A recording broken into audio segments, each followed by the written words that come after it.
আগামীকাল পরশু তাপমাত্রা আবার বেড়ে আগের মতো অবস্থা যেতে পারে। একটু বাতাস বেড়ে গেছে এবং আজকে একটু মেঘও আছে।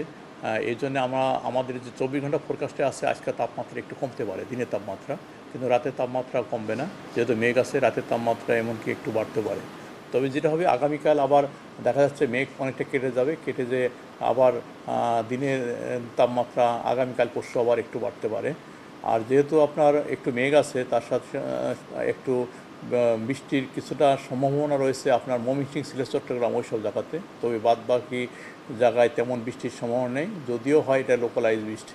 নর্মালি হচ্ছে আমরা হিট অ্যালার্ট যে সময় জারি করি, যে সময় মোটামুটি দেশের 80% এরিয়ার থেকে বেশি থাকে, বিস্তীর্ণ এলাকায় যদি তাপমাত্রা আপনার 40-এর কাছাকাছি বা তার বেশি থাকে, সেক্ষেত্রে আমরা হিট অ্যালার্ট জারি করে থাকি বা আমরা বলি তাপ প্রবাহের সতর্কবার্তা। এটা বেসিক্যালি হচ্ছে আপনার Rajshahi division, Khulna division, Dhaka division, তারপরে বরিশাল ডিভিশন, এইসব জায়গায় তুলনামূলক তাপমাত্রা অনেক বেশি রয়েছে। এই জন্য আমরা গত 72 ঘন্টার যেটা ছিল ওটাকে আমরা আজ সকালে আপডেট করেছি। তবে যেটা আগে যেটা বলা হয়েছিল যে যে চলমান তাপপ্রবাহ এটা কন্টিনিউ করবে এবং এটা বিস্তার লাভ করতে পারে, কিন্তু আজকে যেটা ইস্যু করেছি আমরা বলেছি যে আপাতত 3 দিন এটা কন্টিনিউ করবে। ওই ধরনের বিস্তার লাভ হওয়ার সম্ভাবনা নেই, যেহেতু আজকে একটু তাপমাত্রা কমতে পারে।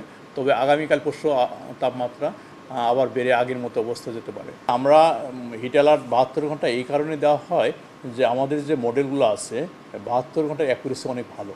72 ঘন্টার অ্যাকুরেসি ধরেন যে ফোরকাস্টের যে আপনার অ্যাকুরেসি 90% বা 95%, কিন্তু আমাদের যে মডেলগুলো আছে 15 দিন 10 দিনের মডেলও আছে।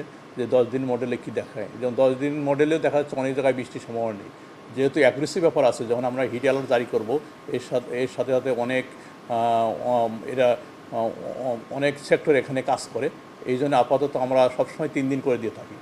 যদিও যদি দেখা যাচ্ছে আগামী 10 দিন বৃষ্টি হবে না, তারপর আমরা 3 দিন দিই, এই কারণে যে এই 3 দিনের অ্যাকুরেসি ফোরকাস্ট অনেক ভালো, প্রায় 95% বা 100% কাছাকাছি চলে যায় অ্যাকুরেসির কারণে। আপাতত যেটা দেখা যাচ্ছে যে এই মাস মোটামুটি কন্টিনিউ করবে, মানে ওই ধরনের ভারী বর্ষণের সম্ভাবনা নেই।